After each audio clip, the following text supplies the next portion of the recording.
He stood in the doorway, his knuckles stretched white against the painted wood frame. He watched our 9-year-old son climb into the passenger side of a green Ford pickup truck. The boy did not look back. My husband turned to me. His shoulders slumped forward. He reached down and picked up the exact same canvas duffel bag he had packed 6 months ago. The bag had not grown. He had not accumulated a single object worth keeping. The engine of his cheap rental car sputtered to life. He backed out of the driveway. I watched the red taillights disappear around the corner. My hands wrapped around a ceramic mug. The coffee tasted vaguely of maple. I was not smiling. I was just exceptionally tired. My jaw ached from holding it tight for 12 long years. 4 months before that morning, the only sound in my living room was water hitting an aluminum bucket. It was late, 11:47 at night. I sat on the kitchen floor. My spine pressed hard against the lower cabinets. The wood felt like ice through my thin shirt. My cell phone sat on my lap. The screen cast a harsh, bluish glow across my face. The last text message from Kent was 9 days old. That was the entire message. He did not ask about the incoming storm. He did not ask if the gutters were holding up. Water dripped steadily from the ceiling in the next room. A relentless beat. Every 3 seconds, the heavy smell of damp pine and wet drywall filled the air. My hands were completely numb. The central heater broke last week. The repair company wanted $400 just to look at the furnace. I did not have $400 sitting around on a veterinary technician's salary. At 44 years old, I was supposed to have savings. Instead, I had a leaky roof and a husband who currently lived 200 miles away in someone else's bed. I did not feel angry at him. Anger requires a massive amount of energy. I simply woke up at 5:45 every single morning. I fed the golden retriever. I fed the barn cat. I packed a turkey sandwich into a plastic lunchbox. I drove to the clinic. I held panicking, terrified animals tight against my chest for 8 hours. I drove home. I boiled pasta. I bathed my son. I read a chapter of a fantasy book out loud. I slept. The cycle repeated. There was absolutely no room in that schedule for a breakdown. I remembered the morning he left. He stood by the front door with his small bag. "I need time to figure things out," he had said. I asked him how much time. He did not answer. He just walked out. I heard his tires crunch over the gravel in the driveway. It sounded exactly like my father's car backing out 37 years ago. The exact same pitch. The exact same rhythm. Midnight struck. A heavy knock echoed from the front door. I pushed myself off the floor. I turned the deadbolt. Jim stood on the porch in the pouring rain. Water soaked entirely through his thick flannel shirt. Raindrops dripped from his beard. A massive canvas tool bag hung heavily from his right shoulder. "Aiden called me," Jim said. His voice was gravelly and low. I did not know my son had called anyone. I turned around. Aiden stood at the very top of the wooden staircase. His small hands gripped my cell phone. He had crept downstairs in the dark and taken it right off the counter while I was sitting on the floor. His eyes were red and puffy. Jim did not wait for an invitation. He walked past me. He dropped his heavy boots by the mat. 10 minutes later, he was climbing a metal extension ladder onto the roof in the middle of a torrential downpour. I stood in the muddy yard below. I held a heavy yellow flashlight steady in the dark. The freezing rain bit through my thin wool sweater. I watched my brother-in-law hammer heavy tar paper over the exposed leak. The loud strikes echoed through the neighborhood. Kent was asleep somewhere far away. Jim was right here. I did not say thank you. You do not know how to form the words to thank someone for a kindness you never asked for. The roof was only the beginning. The weeks bled into months, and the house slowly changed shape. During the 3rd week, the kitchen sink pipe finally gave out. Water flooded the cabinets. Jim replaced the entire curved section before I even finished my shift at the clinic. By the second month, a tall wooden bookshelf appeared in the living room. Aiden had begged his father for that exact shelf for 2 solid years. Kent always promised he would buy it next weekend. Next weekend never arrived. Jim bought the lumber and put it together on a Tuesday afternoon. By the 3rd month, I walked into Aiden's bedroom and stopped dead in my tracks. A new desk sat under the window. I walked over and ran my fingers across the pale yellow wood. The surface felt like glass. I leaned down close to the grain. The faint, sharp smell of fresh varnish and sawdust lingered in the room. Jim had sanded the entire top surface 3 separate times. He noticed that Aiden rested his wrists heavily against the edge when he drew his comic books. Jim built the whole thing from leftover scrap wood he saved from his construction sites. He took his time. He made it perfect. Saturday mornings slowly formed into a quiet routine. Jim arrived at 8 o'clock sharp. He always brought coffee in a cardboard carrier. I drank dark roast from a French press. Jim drank regular drip coffee with 1 sugar. Aiden waited by the front door every single weekend. We sat around the small kitchen table. Nobody ever called it a family. We never used the word. But the heavy shape of one sat right there in the room with us. Then, one crisp morning, the shape shifted. I stood by the kitchen sink, washing the heavy ceramic mugs. I heard voices drifting through the open window from the backyard. "Jim, can you teach me to throw a spiral?" Aiden asked. The rhythmic sound of the football hitting hands stopped. Jim lowered his arms. He glanced up at the kitchen window. He knew I was standing there. "That is usually something your dad does," Jim said slowly. Aiden did not even blink. Dad does not answer his phone. Jim stood perfectly still on the grass. The wind rustled the oak tree branches. 3 seconds passed. Jim set his jaw tight. "Get your shoes," Jim told the boy. I stayed completely hidden behind the curtain. Aiden did not call him Uncle Jim anymore. He just called him Jim. I heard it clearly. I dried the ceramic mug with a towel. I did not go outside to correct him. The illusion shattered on a Tuesday afternoon during my 6th month alone. I was standing in exam room 3 at the veterinary clinic. I held a terrified orange tabby cat firmly down on the cold metal table. My left hand gripped the thick scruff of his neck. My right hand held a small plastic syringe. The cat hissed loudly. My phone vibrated violently inside my scrub pocket. I ignored it. I needed steady hands. It vibrated a 2nd time. Then a 3rd. My coworker looked up from her clipboard. She raised an eyebrow. "Hold him," I told her. I handed over the syringe. I pulled the phone from my pocket. I looked at the bright screen. The name Kent flashed in block letters. I stepped out into the narrow hallway. The strong chemical smell of bleach and wet fur followed me out the door. I pressed the cold glass to my ear. "She left me Ray." He did not apologize. He did not ask how I was doing. He did not ask about his son. The very first sentence out of his mouth was a frantic status report on his own life. His voice sounded remarkably thin. It wavered at the edges. I recognized that specific tone instantly. It was his rescue me voice. He used that exact pitch when his truck broke down on the highway. He used it when his boss yelled at him. He used it when he forgot to pay the electricity bill. "Skylar packed her stuff and left while I was at work," Kent said. His breath hitched. "She took the dog too." I leaned my shoulder heavily against the cool cinder block wall. "I made a mistake," Kent continued. "A huge mistake. I am coming home."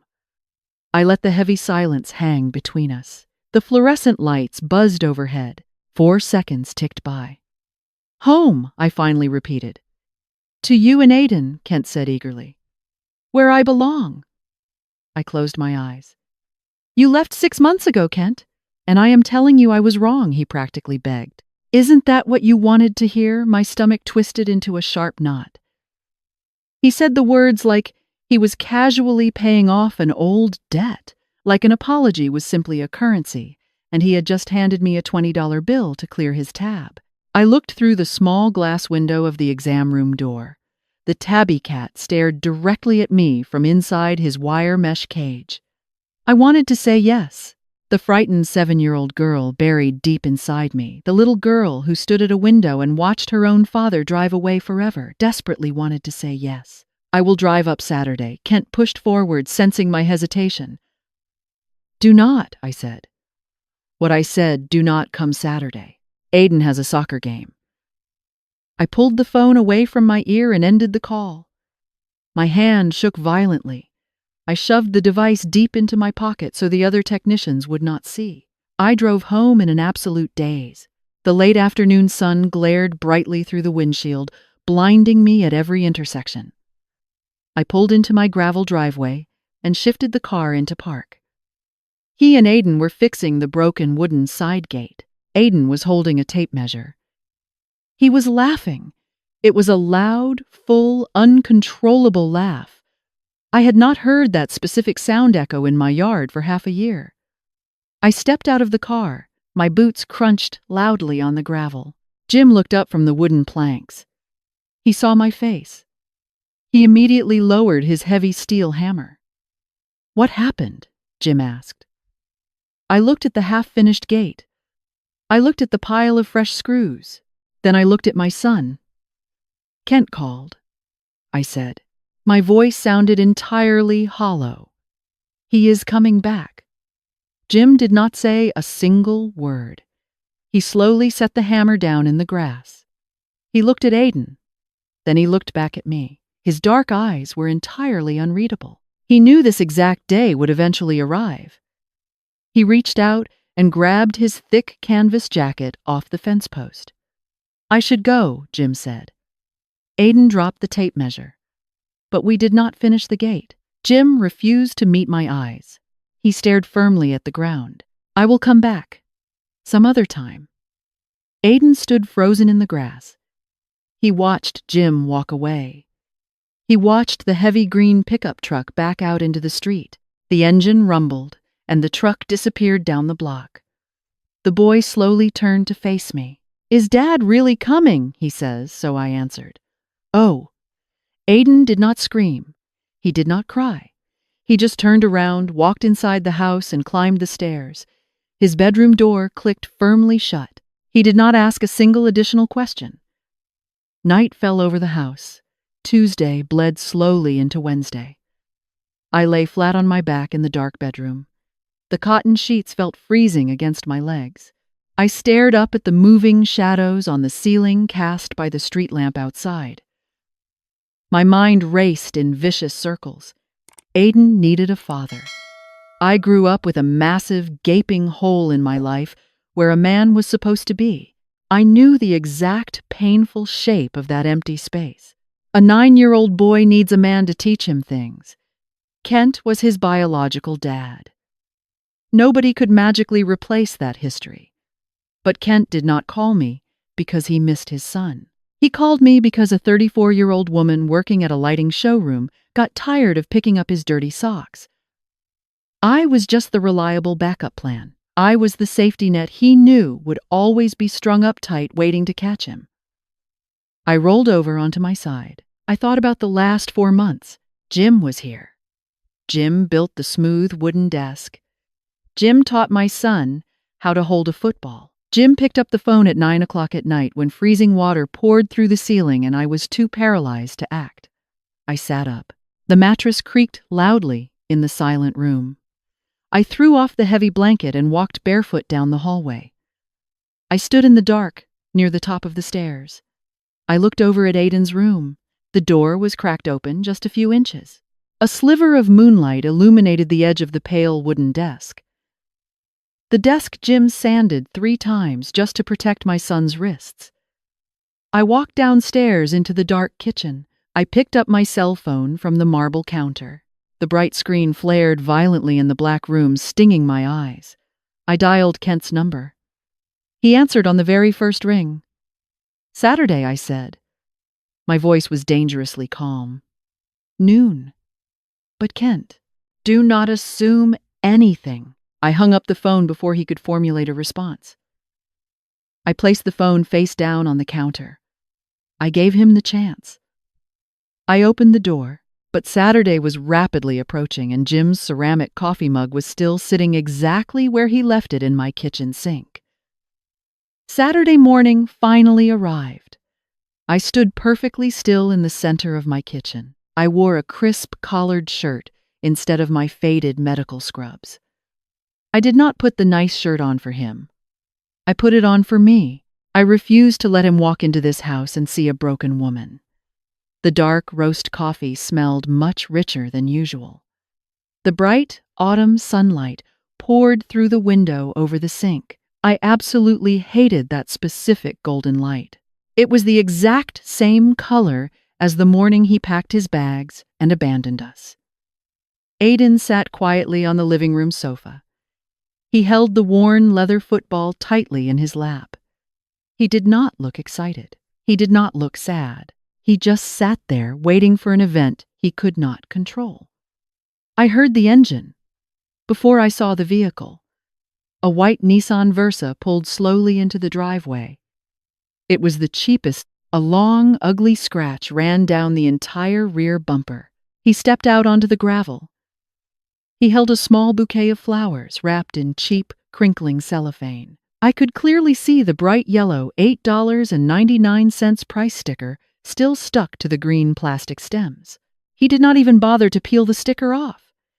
He really believed a $9 bouquet from the corner gas station was going to fix 12 years of neglect and 6 months of absolute silence. He knocked twice. I opened the front door. He looked thinner.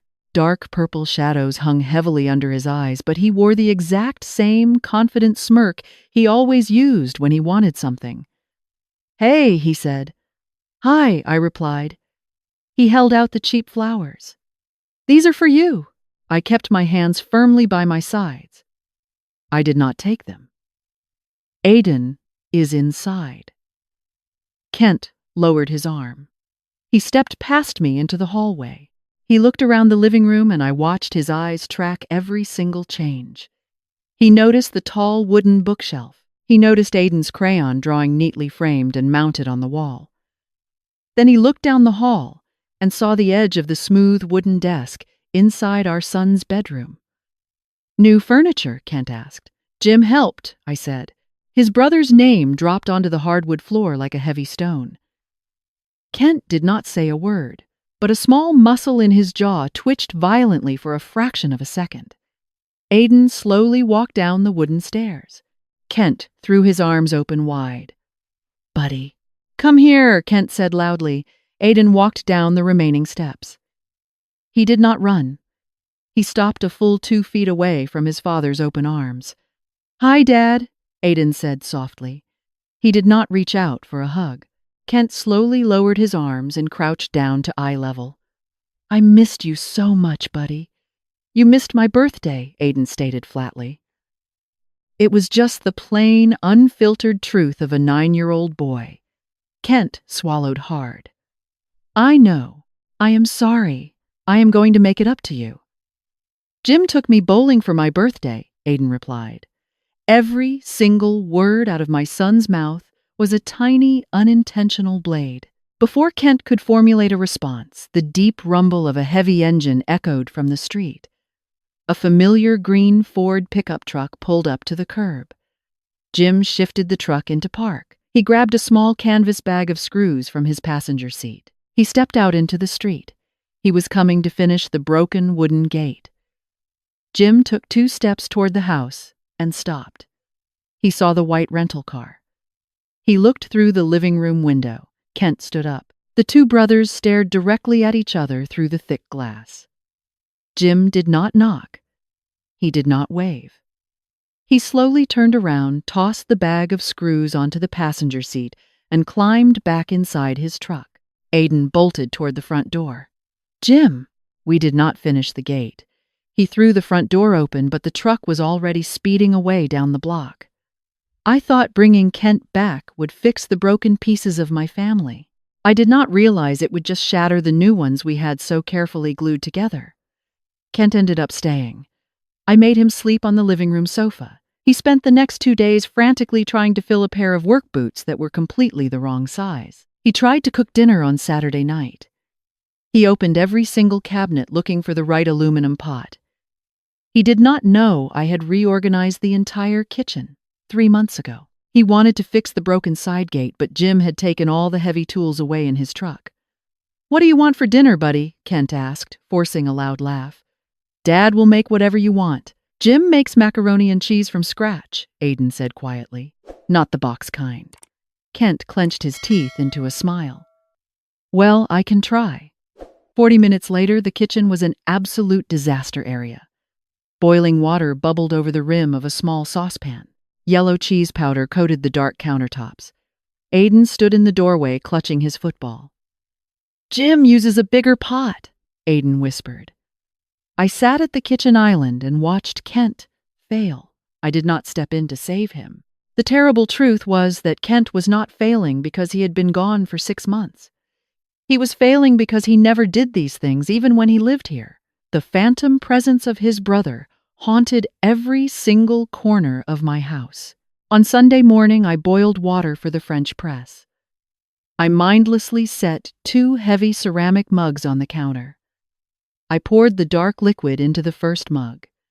I filled the second mug to the brim. I stood there staring at the steaming black coffee for 5 full seconds before I remembered Jim was not coming. I picked up the second mug and poured the hot coffee directly down the drain. Kent sat at the table, reading his phone, and never even noticed. By Sunday evening, Kent finally surrendered to the kitchen and ordered a large pepperoni pizza.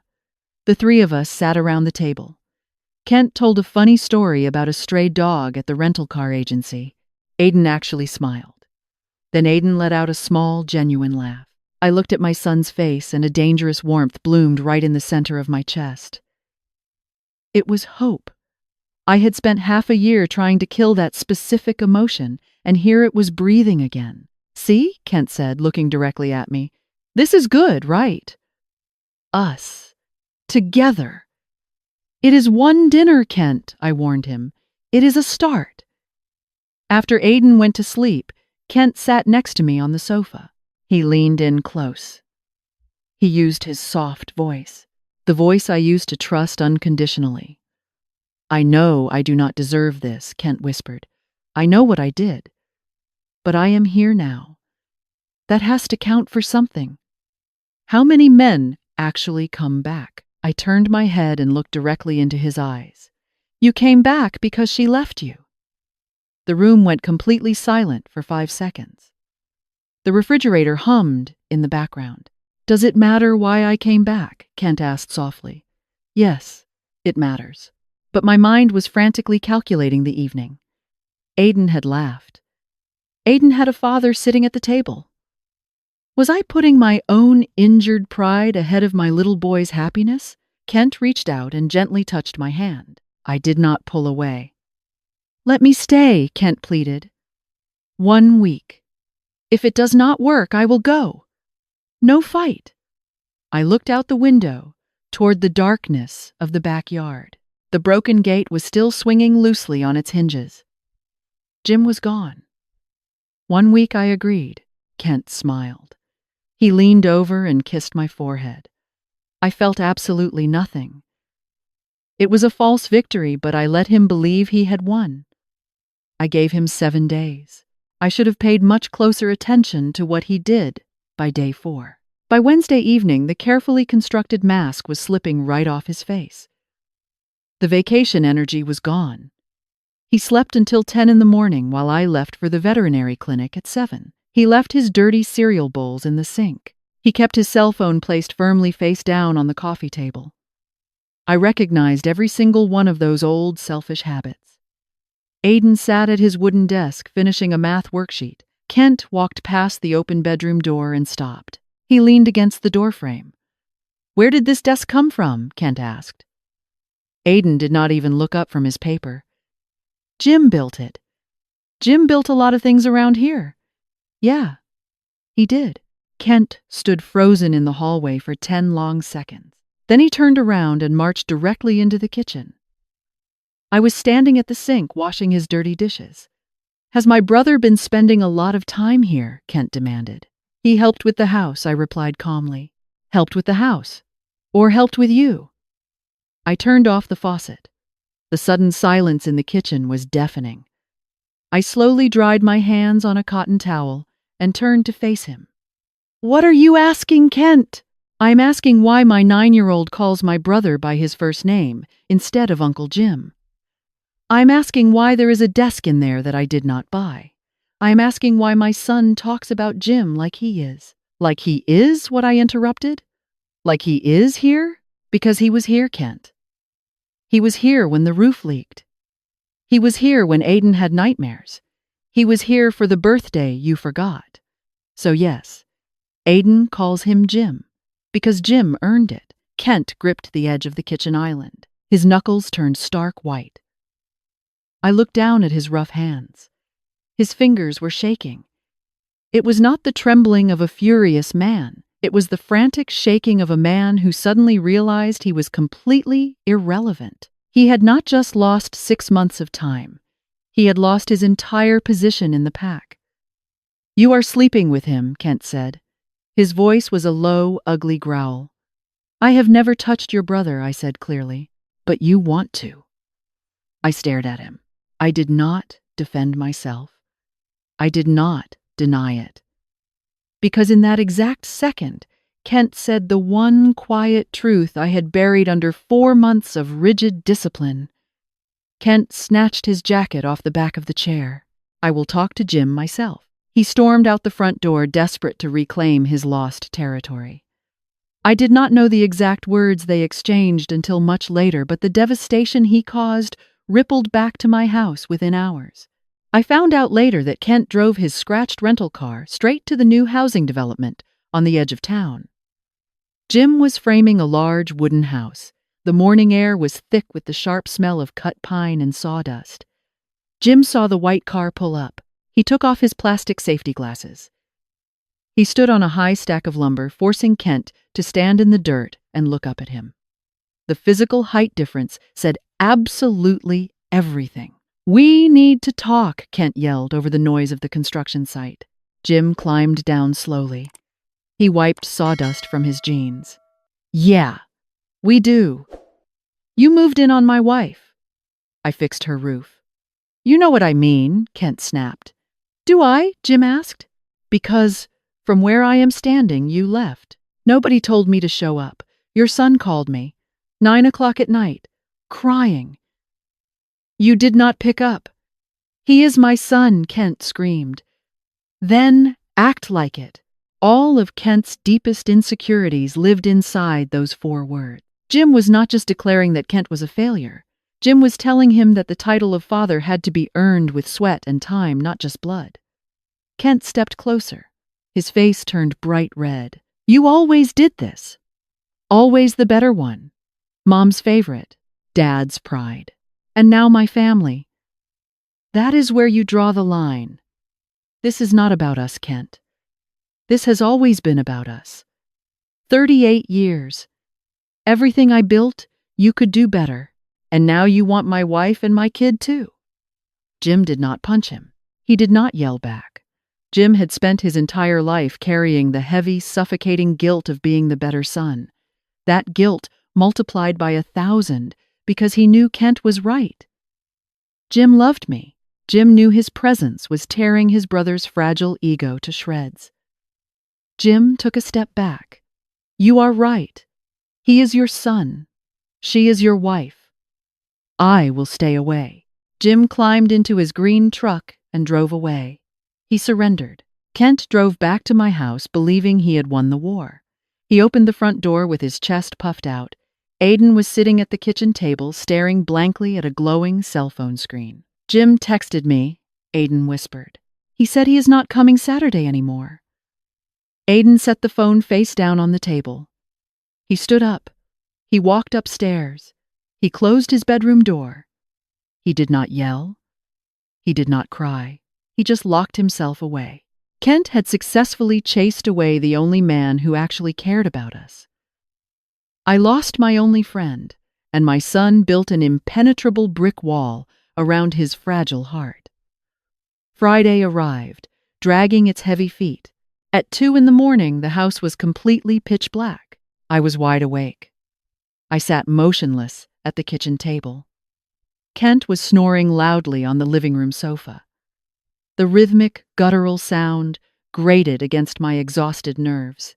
I sat in the exact same chair where I had huddled 4 months ago when the storm hit, but this time there was no sound of dripping water. Jim had climbed onto the roof in the freezing rain and fixed it. I looked around the dark kitchen. The moonlight caught the silver edge of the new sink pipe Jim installed. It illuminated the fixed cabinet hinges that Kent had promised to repair for 3 consecutive years. Jim fixed those hinges on a random Tuesday afternoon. He never asked for a reward. He never demanded a parade for doing the bare minimum. "He was here," I whispered, into the empty, dark room. He did not have to be, but he was here. The cold, hard truth washed over me, stripping away decades of careful conditioning. I did not actually want Kent to come back. I had only agreed to let him stay out of pure, blind terror. I was terrified of being the abandoned woman. I was terrified of repeating my mother's tragic story. My son did not need the abstract concept of a father. My son needed the man who actually showed up to build a desk. Aiden needed Jim, and I loved Jim. I loved him from the very first Saturday he brought me dark roast coffee. I had mentally punished myself for that love every single day because I thought it was a betrayal. I equated a complete family with a full head count around the dinner table. But a family is not built by the people who share your last name. A family is built by the people who stay when the roof starts caving in. I stood up from the wooden chair. My bare feet felt the cold floor, but I did not shiver. The lingering fear was completely gone. The exhaustion evaporated. In its place, I felt a sharp, dangerous clarity. I knew exactly what I had to do when the sun came up. The sun had barely started to pull itself over the tall Spokane pine trees. I stepped out onto the damp wooden planks of the back porch. The early morning air burned cold in my lungs. Inside the house, Kent was snoring loudly on the sofa. I held my cell phone to my ear and listened to the steady ringing. Jim answered on the second ring. His voice was gravelly with sleep. "Ray." I told Kent I would back off. I meant it. "I know what you told Kent," I replied. My voice did not shake. "I am asking what you are telling me." A heavy silence fell over the line. 5 full seconds ticked past. "What do you want me to say?" Jim asked. "I want you to say the truth." I heard Jim let out a long breath. "The truth is, I should have stopped coming after the second Saturday. I thought, this is the strongest person I have ever known, and she does not even know it." We did not say the word love. We both finally acknowledged the truth without ever giving it a name. "Come to the house at 5, I told him. "I need you here when I talk to Kent. He is your brother. You owe him the truth, too." By 5:15 that evening, the living room felt completely suffocating. Kent sat on the sofa watching a college football game.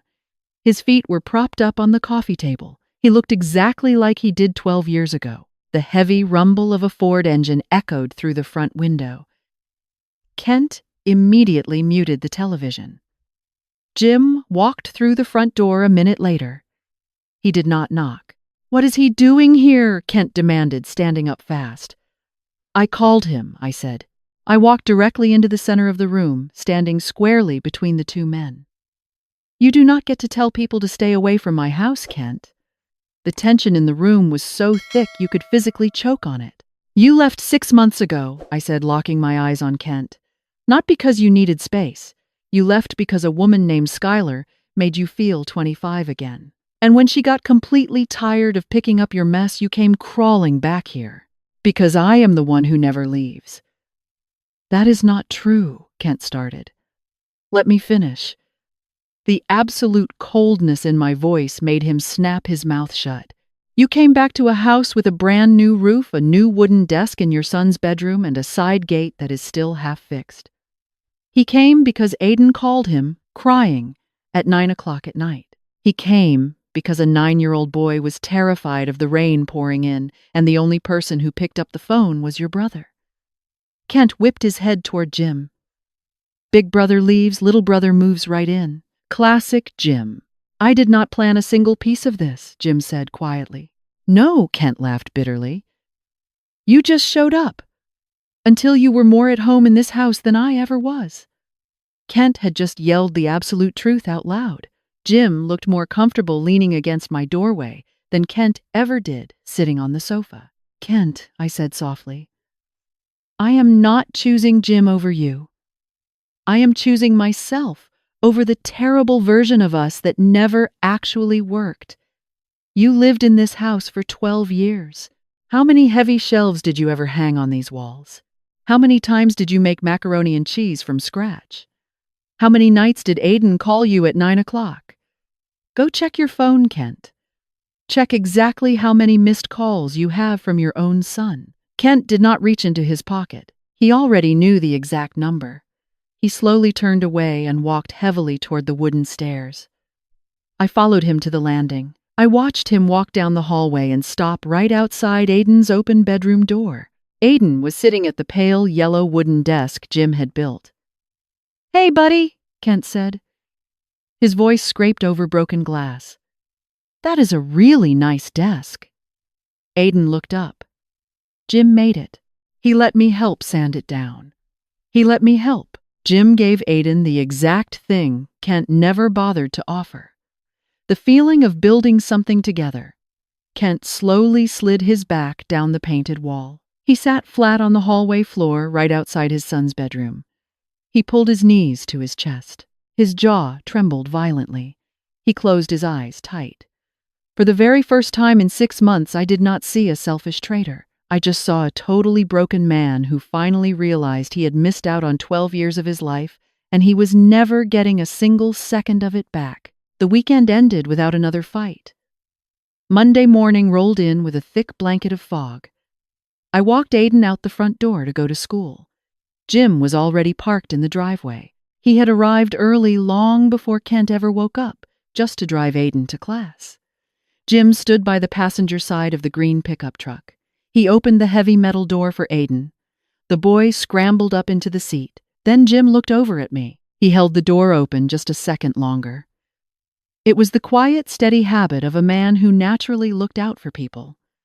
The front door of the house clicked open. Kent stood on the porch. He watched his 9-year-old son buckle his seatbelt in another man's vehicle, looking completely relaxed and perfectly safe. Aiden rolled the window down and looked across the damp lawn at his father. Hi, Aiden said. He did not say Dad. He just said hi like he was greeting a neighbor. Then Aiden turned his head and looked directly at Jim. Can we get donuts on the way? Jim glanced over the roof of the truck at me. I gave a small nod.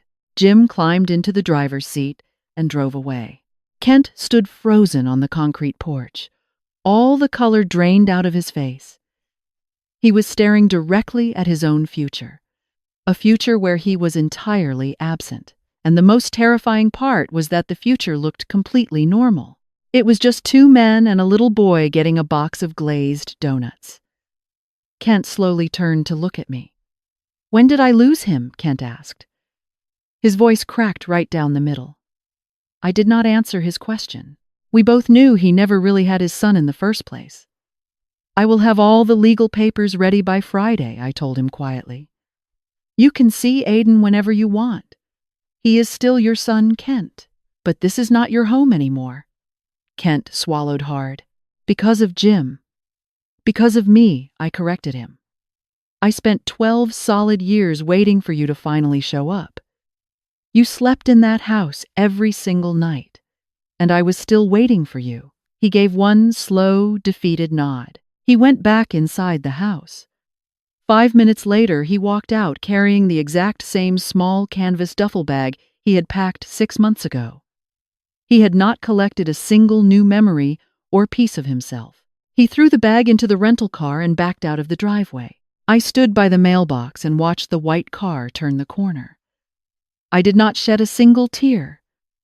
20 minutes later, the green truck rumbled back into the driveway. Aiden burst through the front door holding a white cardboard pastry box. "Mom, I got you the maple one," Aiden yelled happily. I walked inside and sat down at the small kitchen table. Aiden sat in the chair directly across from me. Jim walked into the kitchen carrying a ceramic mug of dark roast coffee. He stood awkwardly by the doorway, keeping his distance. "Sit down, Jim," I said softly. Jim looked at the empty wooden chair. "You sure?" "Sit down." Jim pulled the chair out and sat down next to my son. The small wooden table had exactly 3 chairs, and every single one was full. The heavy roof above our heads did not leak anymore. The broken side gate would be completely fixed by this afternoon.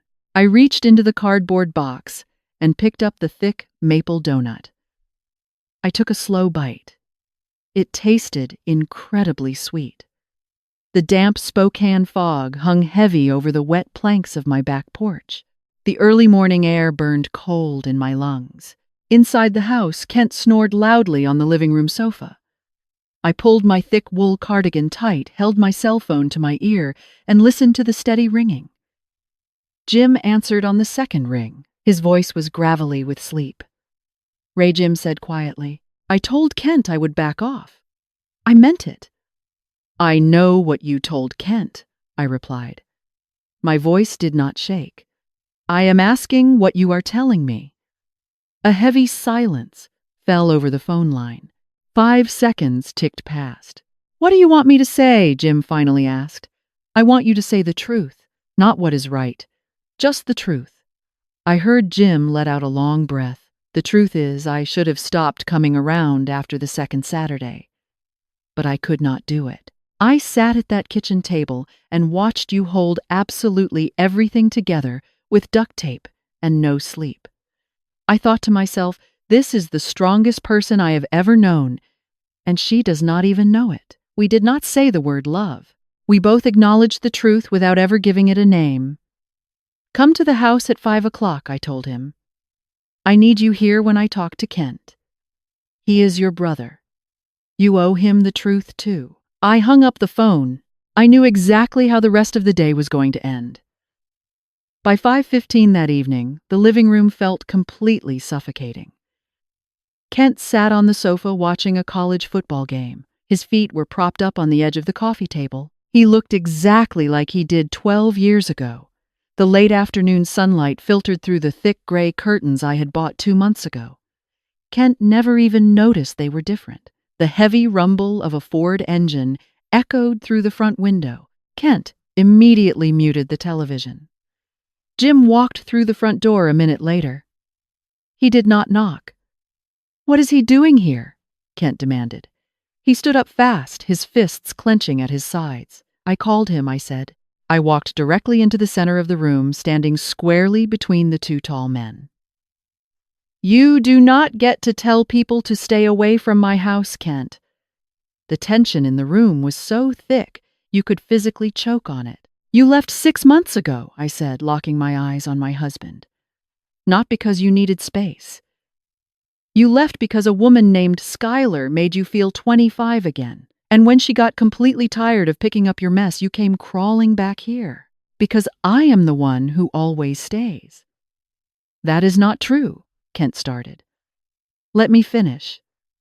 The absolute coldness in my voice made him snap his mouth shut. "You came back to a house with a brand new roof, a new wooden desk in your son's bedroom, and a side gate that is still only half fixed. He came because Aiden called him crying at 9 o'clock at night. He came because a 9-year-old boy was terrified of the rain pouring into the ceiling, and the only person who picked up the phone was your brother." Kent whipped his head toward Jim. Big brother leaves, little brother moves right in. Classic Jim. "I did not plan a single piece of this," Jim said quietly. "No," Kent laughed bitterly. "You just showed up. Until you were more at home in this house than I ever was." Kent had just yelled the absolute truth out loud in a fit of pure rage. Jim looked more comfortable leaning against my doorway than Kent ever did sitting on his own sofa. "Kent," I said softly, "I am not choosing Jim over you. I am choosing myself over the terrible version of us that never actually worked. You lived in this house for 12 years. How many heavy shelves did you ever hang? How many times did you make macaroni and cheese from scratch? How many nights did Aiden call you at 9 o'clock? Go check your phone, Kent. Check exactly how many missed calls you have from your own son. Kent did not reach into his pocket. He already knew the exact number. He slowly turned away and walked toward the wooden stairs.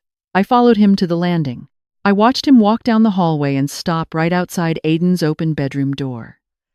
Aiden was sitting at the pale yellow wooden desk Jim had built. He had a blue pencil in his hand. Kent leaned his shoulder against the doorframe. "Hey, buddy." His voice sounded like it was scraping over broken glass. Aiden looked up. "Hey, that is a really nice desk," Kent said softly. "Jim made it," Aiden said easily. "He let me help sand it down. He let me help." Jim did not just buy a piece of furniture. Jim gave Aiden the exact thing Kent never bothered to offer. The feeling of building something together. Kent slowly slid his back down the painted wall. He sat flat on the hallway floor right outside his son's bedroom. He pulled his knees up to his chest. His jaw trembled violently. He closed his eyes tight. For the very first time in 6 months, I did not see a selfish traitor. I just saw a totally broken man who finally realized he had missed out on 12 years of his life. The weekend ended without another fight. Monday morning rolled in with a thick, heavy blanket of fog.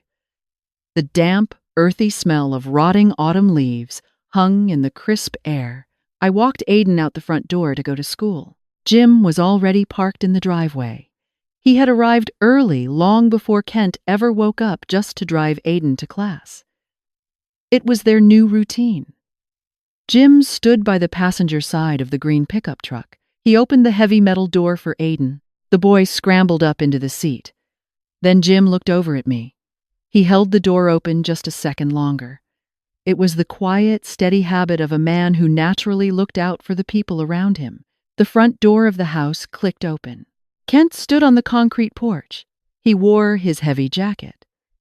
He watched his 9-year-old son buckle his seatbelt in another man's vehicle, looking completely relaxed and perfectly safe.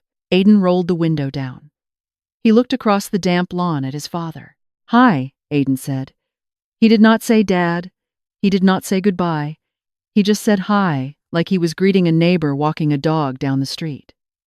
Then Aiden turned his head and looked directly at Jim. "Can we get donuts on the way?" Aiden asked. Jim glanced over the roof of the truck at me. I gave a small nod. Jim climbed into the driver's seat and started the engine. Kent stood frozen on the porch. All the color drained completely out of his face. He was staring directly at his own future. A future where he was entirely absent. And the most terrifying part was that the future looked completely normal. It was just 2 men and a little boy going to get a box of glazed donuts. The green truck vanished into the thick morning fog. Kent slowly turned to look at me. "When did I lose him?" Kent asked. His voice cracked right down the middle. I did not answer his question. We both knew he never really had his son in the first place. "I will have all the legal papers ready by Friday," I told him quietly. "You can see Aiden whenever you want. He is still your son, Kent, but this is not your home anymore." Kent swallowed hard. "Because of Jim, because of me," I corrected him. "I spent 12 solid years waiting for you to finally show up. You slept in that house every single night, and I was still waiting for you." Kent saw the absolute finality in my eyes. He gave one slow, defeated nod. He went back inside the house. 5 minutes later, he walked out carrying the exact same small canvas duffel bag he had packed 6 months ago. He walked out of my life the exact same way he walked out of Skylar's life. He backed his rental car out of the driveway. I stood by the mailbox and watched the white car turn the corner. I did not shed a single tear. 20 minutes later, the green truck rumbled back into the driveway. Aiden burst through the front door holding a white cardboard pastry box. "Mom! I got you the maple one," Aiden yelled happily. I walked inside and sat down at the small kitchen table. Aiden sat in the chair directly across from me. Jim walked into the kitchen carrying a ceramic mug of dark roast coffee.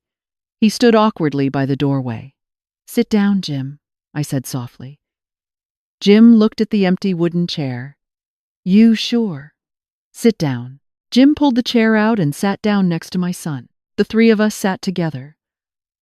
The small wooden table had exactly 3 chairs, and every single one was full. The heavy roof above our heads did not leak anymore. The broken side gate would be completely fixed by this afternoon. I reached into the cardboard box and picked up the thick maple donut. I took a slow bite. It tasted incredibly sweet. Sometimes you spend your entire life holding on to a rigid picture of what a family is supposed to look like. You convince yourself that a shared last name, a faded marriage certificate, or just having a specific person sleeping under the same roof means your family is completely whole. You tolerate the crushing, quiet loneliness because society tells you that a broken home is the worst possible outcome for a child. But a roof that constantly leaks on the people beneath it is not a safe shelter, and a title without actual effort is just an empty word. The hardest, most necessary lesson you will ever learn is that true presence cannot be faked. Love is not a frantic apology delivered after months of selfish silence, and it is certainly not a cheap bouquet of gas station flowers bought out of sudden guilt. Real love is an active verb. It is the person who climbs onto your roof in the freezing rain in the middle of the night without ever being asked. It is the calloused hands that take the quiet time to sand down a piece of scrap wood just so your child does not scrape his wrists. You never have to settle for the lingering ghost of a partner just because you are terrified of an empty chair at the kitchen table. You are allowed to completely redefine what your family looks like. You have the absolute right to choose the people who actively choose you back every single ordinary day. Do not wait 12 long years for someone to finally show up in your life when there is someone else already standing right there, holding the hammer, ready to help you rebuild. Have you ever kept your door unlocked for someone who never truly lived inside your home, and what finally gave you the courage to change the locks?